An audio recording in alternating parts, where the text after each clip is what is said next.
Hello friends, कैसे हैं आप लोग। Welcome back TGT PGT art STD classes. तो मित्रों, आज मैं बहुत ही महत्वपूर्ण प्रश्नों का संकलन लेकर आया हूं। इसी प्रकार के प्रश्न आप लोगों को परीक्षा हाल में देखने को मिलेंगे, तो इसलिए आप लोग वीडियो के अंत तक बने रहिएगा।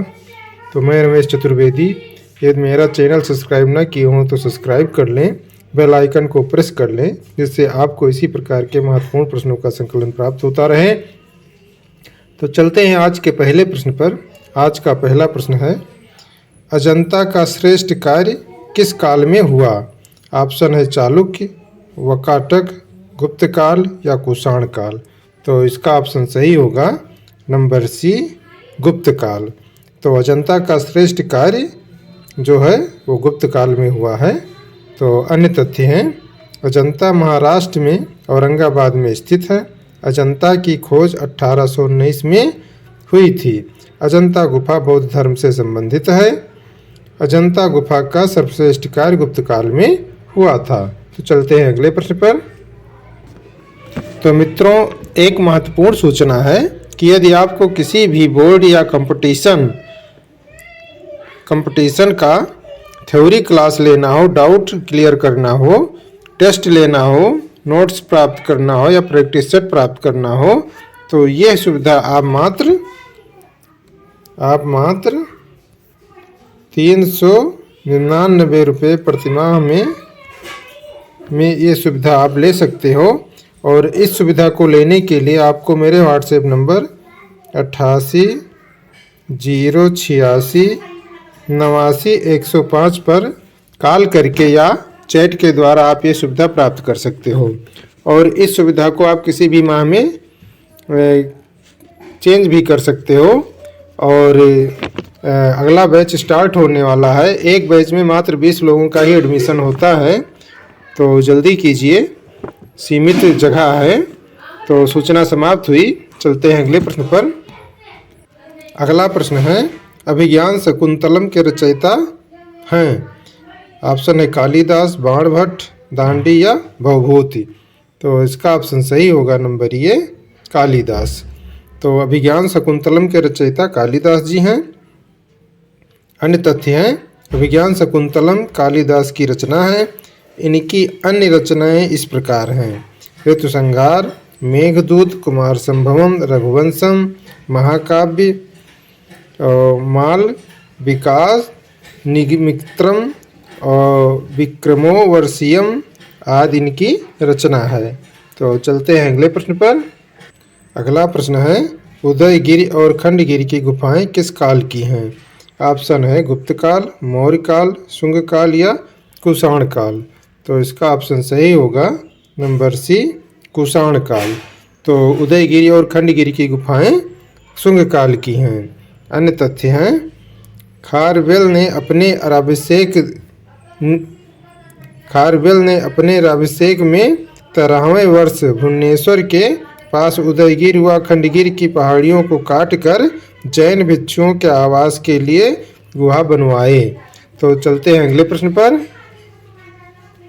अगला प्रश्न है, उदयगिरि की गुफाएं किस धर्म से संबंधित हैं। उदयगिरि की गुफाएं किस धर्म से संबंधित कला को दर्शाती हैं। ऑप्शन है बौद्ध धर्म, जैन धर्म, हिंदू धर्म या ईसाई धर्म। तो इसका ऑप्शन सही होगा नंबर बी, जैन धर्म। तो उदयगिरि की गुफाएं जैन धर्म से संबंधित कला को दर्शाती हैं। अन्य तथ्य है, उदयगिरि की गुफाएं मध्य प्रदेश के विदिशा जिले में उदयगिरि पहाड़ी पर स्थित है। ये गुफाएं जैन तथा हिंदू दोनों धर्मों से संबंधित है, किंतु मुख्यतः जैन धर्म से ही संबंधित है। तो चलते हैं अगले प्रश्न पर। अगला प्रश्न है, भारतीय कला का स्वर्ण युग है। ऑप्शन है प्रागैतिहासिक युग, गुप्त युग, मुगल युग या आधुनिक युग। तो इसका ऑप्शन सही होगा नंबर बी, गुप्त युग। तो भारतीय कला का स्वर्ण युग गुप्त युग है। अन्य तथ्य है, भारतीय कला का स्वर्ण युग गुप्त काल को कहा जाता है। गुप्त काल में हिंदू धर्म, जैन धर्म, बौद्ध धर्म से संबंधित कलाओं का निर्माण कराया गया। इस समय मुख्यतः वास्तुकला पर जोर दिया गया था। गुप्त काल में निर्मित मंदिर ही गुप्त काल की भारतीय कला की प्रमुख देन मानी जाती है। तो चलते हैं अगले प्रश्न पर। अगला प्रश्न है, प्रसिद्ध लौह स्तंभ कहाँ पर स्थित है? ऑप्शन है सारनाथ, इलाहाबाद, अजीमाबाद या नई दिल्ली। तो इसका ऑप्शन सही होगा नंबर डी, नई दिल्ली। तो प्रसिद्ध लौह स्तंभ नई दिल्ली में स्थित है। अन्य तथ्य हैं, लौह स्तंभ नई दिल्ली में कुतुब मीनार के निकट स्थित है और यह एक विशाल स्तंभ है। यह अपने आप में प्राचीन भारतीय धातु कर्म की पराकाष्ठा है। यह कथित रूप में राजा चंद्रगुप्त विक्रमादित्य 375 से 314 ईस्वी ने इसे निर्माण करवाया था। कुछ विद्वानों का मानना है कि इसके पहले संभवतः 1912 ईस्वी के पूर्व में यह किया गया था। तो चलते हैं अगले प्रश्न पर।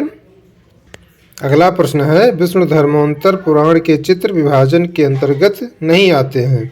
ऑप्शन है वैदिक, वर्णिका या नागर या मिश्र।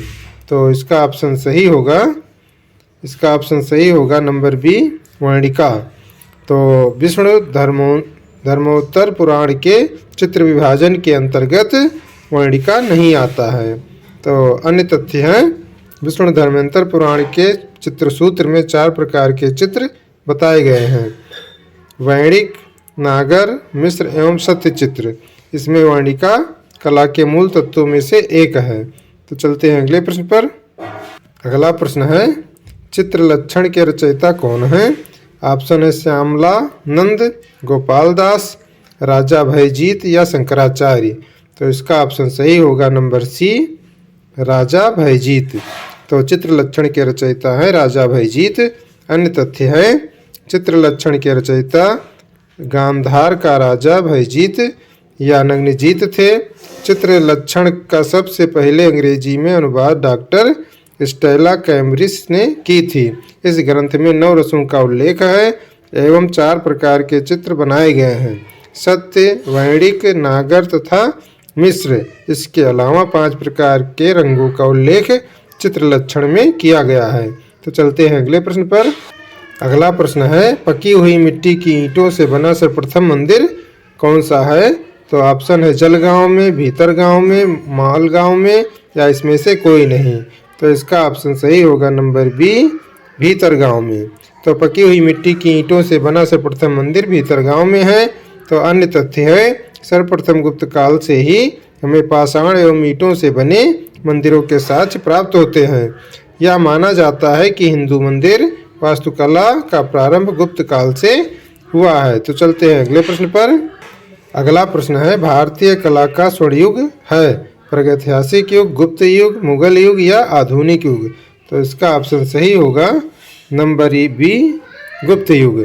तो भारतीय कला का स्वर्ण युग गुप्त युग है। अन्य तथ्य है, गुप्त काल को भारतीय कला का स्वर्ण युग कहा जाता है। गुप्त कला के क्षेत्र में प्रमुख देन मंदिरों का निर्माण है जो नागर शैली में बने हैं। गुप्त कला काल में मथुरा हिंदू धर्म, सारनाथ बौद्ध धर्म एवं पाटलिपुत्र धातु निर्मित मूर्तियों के लिए प्रसिद्ध है। तो चलते हैं अगले प्रश्न पर। अगला प्रश्न है, भारतीय कला का स्वर्ण युग हम किसे कहते हैं? ऑप्शन है प्रागैतिहासिक युग, गुप्त युग, मुगल युग या आधुनिक युग। तो इसका ऑप्शन सही होगा नंबर बी, गुप्त युग। तो भारतीय कला का स्वर्ण युग गुप्त युग को कहते हैं। तो अन्य तथ्य है, भारतीय कला का स्वर्ण युग गुप्त युग को कहा जाता है। गुप्त शासक वैष्णव धर्म के अनुयायी थे तथा गुप्तों ने वैष्णव धर्म के प्रचार के लिए मूर्ति एवं मंदिरों का निर्माण कराया। गुप्त शासकों ने हिंदू धर्म के साथ साथ जैन बौद्ध धर्म से संबंधित मूर्तियों एवं मंदिरों का निर्माण करवाया। तो चलते हैं अगले प्रश्न पर। अगला प्रश्न है, किस राजवंश के उत्थान काल में अजंता की गुफा में फ्रेस्को चित्र को चित्रित किया गया है? ऑप्शन है गुप्त, मौर्य, ब्रिटिश या शुंग। तो इसका ऑप्शन सही होगा नंबर ये, गुप्त। तो गुप्त राजवंश के उत्थान काल में अजंता की गुफा में फ्रेस्को चित्र को चित्रित किया गया है। तो अन्य तथ्य है, गुप्त काल के पूर्व चित्रकला के उदाहरण बहुत कम मिलते हैं। गुप्त काल तक आते आते चित्रकारों ने अपनी कला को पर्याप्त रूप से विकसित कर लिया। इस युग की चित्रकला के इतिहास प्रसिद्ध उदाहरण आधुनिक महाराष्ट्र प्रांत के औरंगाबाद जिले में स्थित अजंता तथा मध्य प्रदेश के ग्वालियर के समीप स्थित बाघ नामक पर्वत गुफाओं से प्राप्त होते हैं। इसमें भी अजंता की गुफाओं के चित्र समस्त विश्व में प्रसिद्ध हैं। अजंता में फ्रेस्को तथा टेम्परा दोनों ही विधियों से चित्र बनाए गए हैं। तो चलते हैं अगले प्रश्न पर। अगला प्रश्न है, भारतीय कला का स्वर्ण काल किसे माना जाता है? ऑप्शन है मौर्य काल, शुंग काल, गुप्त काल या कुषाण काल। तो इसका ऑप्शन सही होगा नंबर सी, गुप्त काल। तो भारतीय कला का स्वर्ण युग गुप्त काल को माना जाता है। तो अन्य तथ्य हैं, गुप्त काल गुप्त काल 319 से 550 ईस्वी के मध्य माना जाता है और हिंदू संस्कृत का स्वर्ण युग अथवा क्लासिकल युग परिनिष्ठित की संज्ञा दी जाती है। इस काल की राजनैतिक स्थिरता एवं आर्थिक समृद्धि के वातावरण में संस्कृत के सभी पक्षों का सम्यक विकास हुआ था। तो चलते हैं अगले प्रश्न पर। अगला प्रश्न है, गुप्त काल की सर्व प्रमुख विशेषता है। ऑप्शन है मूर्तिकला, मंदिरों का निर्माण, चित्रकला या काष्ठकला। तो इसका ऑप्शन सही होगा नंबर बी, मंदिरों का निर्माण। तो गुप्त काल की सर्व प्रमुख विशेषता है मंदिरों का निर्माण। तो अन्य तथ्य हैं, गुप्त काल की सर्व प्रमुख विशेषता मंदिरों का निर्माण है। वस्तुतः मंदिर के अवशेष हमें इसी काल से मिलने लगते हैं।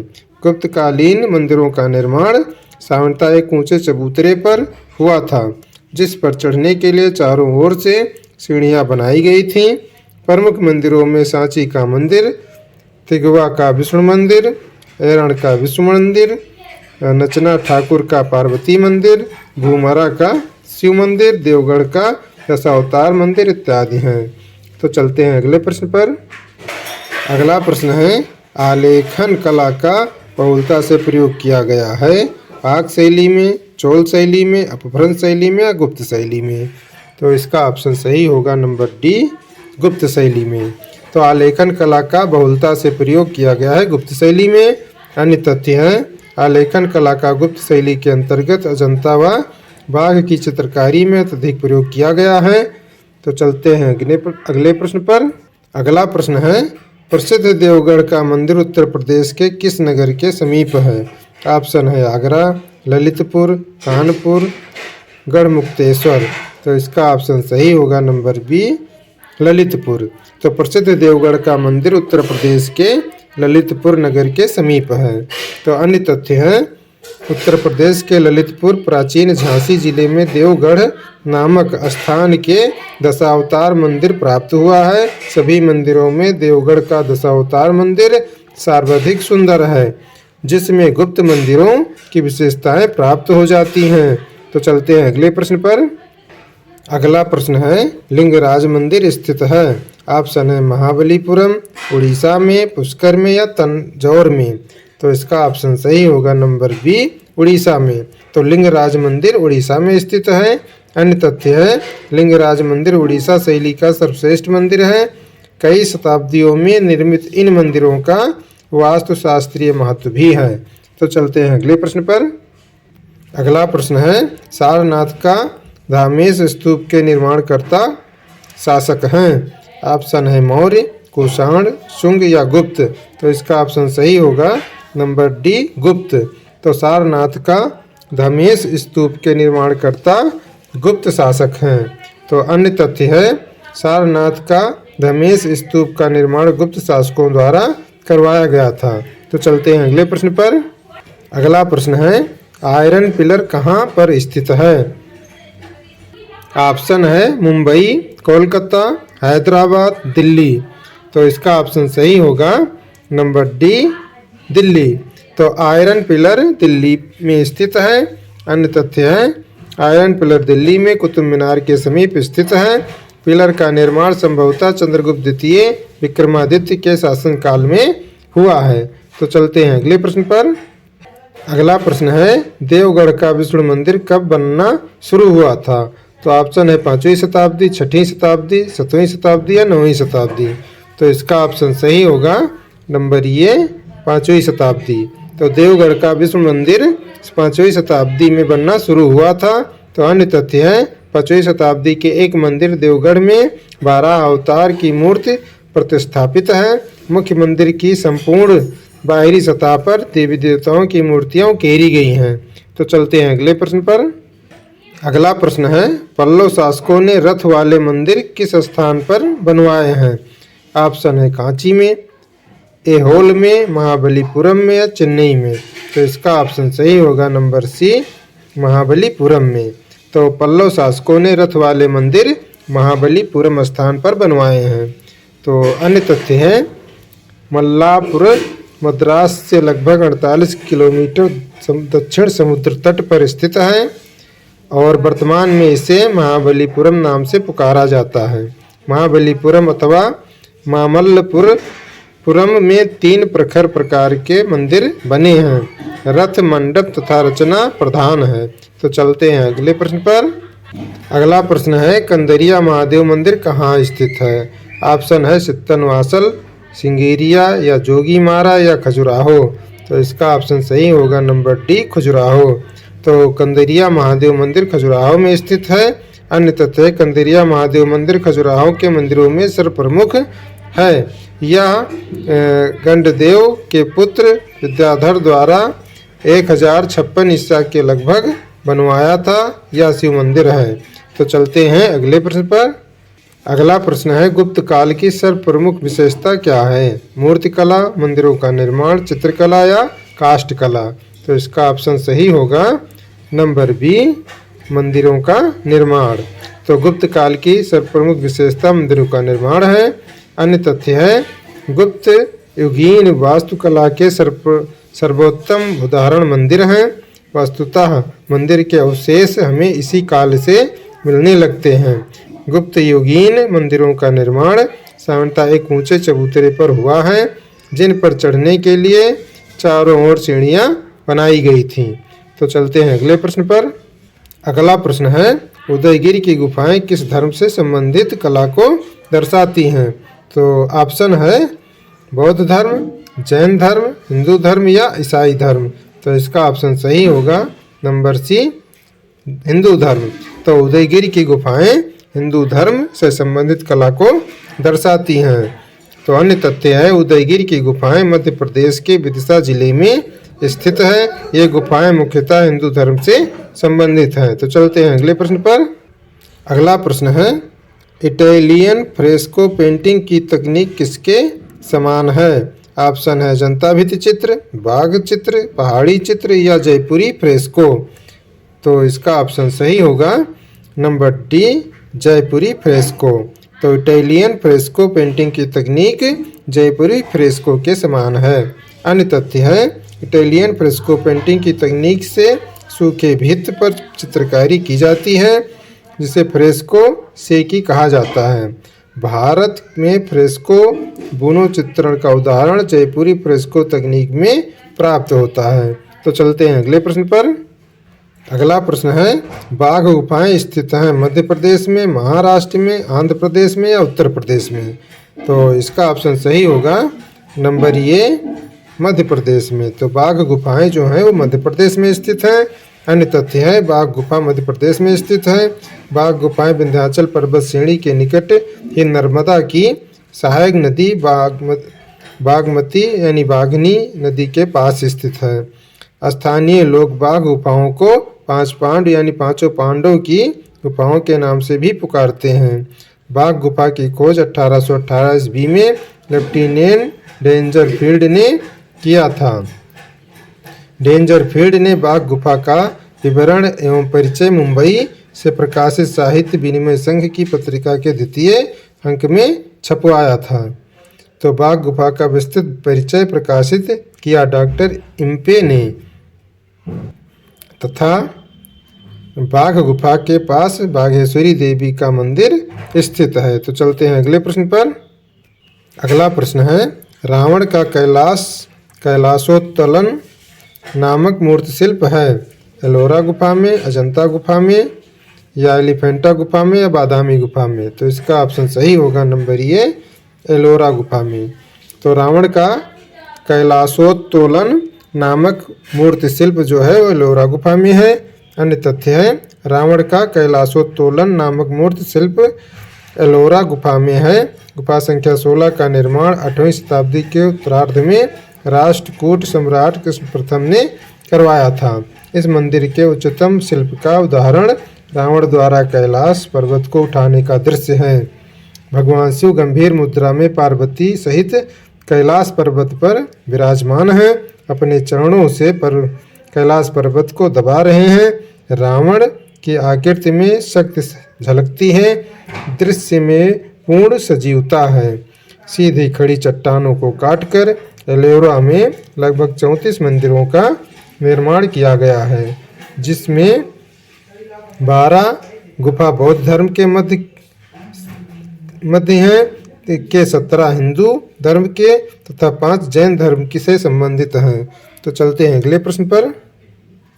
अगला प्रश्न है पुस्तक अजंता म्यूरल्स के लेखक कौन हैं? ऑप्शन है जॉन ग्रिफिथ्स और मुकुल चंद्र डे, अजीत घोष या बी.एन. गोस्वामी। तो इसका ऑप्शन सही होगा नंबर सी, अजीत घोष। तो पुस्तक अजंता म्यूरल्स के लेखक हैं अजीत घोष। तो अन्य तथ्य है अजंता म्यूरल्स के लेखक अजीत घोष हैं। वाचस्पति गैरोला ने अपने पुस्तक भारतीय चित्रकला में अजंता के चित्रों के विषय को 3 भागों में बांटा है। प्रथम श्रेणी है अलंकारिक, जिसमें विविध आलेखन बनाए गए हैं। द्वितीय श्रेणी है रूप वैदिक, बुद्ध के दार्शनिक एवं आध्यात्मिक स्वरूप तथा पद्मपाणि, वज्रपाणि इत्यादि हैं। तो तीसरी श्रेणी जो है वो जातक कथाएं हैं। और अजंता को यूनेस्को ने 1983 में विश्व धरोहर स्थल घोषित किया है। और सन 1954 में यूनेस्को के द्वारा न्यूयॉर्क से अजंता के रंगीन चित्रों का एक संग्रह पेंटिंग ऑफ अजंता केव्स के नाम से प्रकाशित हुआ है। अजंता गुफा की खोज सर्वप्रथम 1819 ईस्वी में जॉन स्मिथ ने किया था। अजंता में क्यूरेटर की नियुक्ति 1908 ईस्वी में हुआ है। तो चलते हैं अगले प्रश्न पर। अगला प्रश्न है द्वार मार्ग पर पासार्ब में स्थित सूर्य और इंद्र के उभार शिल्प स्थित हैं। ऑप्शन है बादामी गुफा में, भाजा गुफा में, अजंता गुफा में, एलिफेंटा गुफा में। तो इसका ऑप्शन सही होगा नंबर डी, एलिफेंटा गुफा में। तो द्वार मार्ग पर पासार्ब में स्थित सूर्य और इंद्र के उभार शिल्प स्थित हैं एलिफेंटा गुफा में। तो अन्य तथ्य है द्वार मार्ग पर पासार्ब में स्थित सूर्य और इंद्र के उभार शिल्प एलिफेंटा गुफा में स्थित हैं।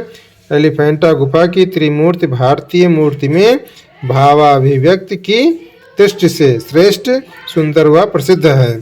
त्रिमूर्ति में ब्रह्मा, विष्णु एवं महेश तीनों देवता सम्मिलित हैं, जिनके 3 रूप सृष्टा, पालनकर्ता, संहार दिखाए गए हैं, जिसमें केंद्र की मुखाकृति कल्याणकारी शिव की है। एलिफेंटा की महेश मूर्ति एक स्वतंत्र मूर्ति है। इसको सर्वप्रथम प्रकाश में लाने का श्रेय डॉक्टर आनंद कुमार स्वामी को है।